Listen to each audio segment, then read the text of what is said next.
South Carolina law enforcement and insurance companies have noticed that criminals are targeting the state, staging fake medical claims and phony car crashes. 7 News State House reporter Caroline Yaffa tells you about a new committee in Columbia that is stepping in to protect your insurance dollars.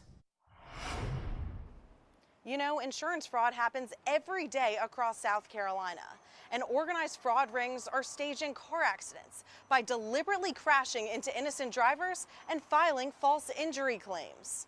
We're looking for people who are trying to enrich themselves unjustly by giving false information. A new task force in the South Carolina State House was formed to listen to concerns from law enforcement and insurance companies to protect South Carolinians. The committee held a meeting this week in hopes of answering questions. Chief Mark Keel from the South Carolina Law Enforcement Division says he needs more resources. We are committed to this. We want to continue to add investigators. We want to continue to prosecute these cases. We believe that the fraud ecosystem in South Carolina can improve dramatically if we have more resources to go after these bad actors. Underwood says a big problem is that South Carolina only has 7, almost 8 investigators fighting insurance fraud across the state. So 5,000 complaints last year, SLED opened 152 cases and made 71 arrests.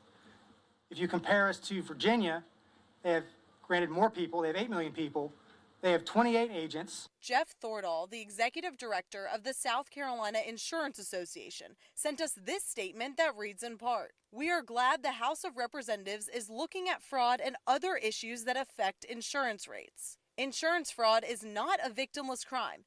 Every time insurers pay fraudulent or overinflated claims, those costs are ultimately borne by policyholders." South Carolina is ranked number 15 in questionable claims throughout the country, and law enforcement says that since we are a smaller state, that puts us disproportionately high. In Columbia, Caroline Yaffa, 7 News. Insurance companies did not attend the meeting, but Representative Gary Brewer, who led that meeting, says they will be at the next one in July to share their perspective.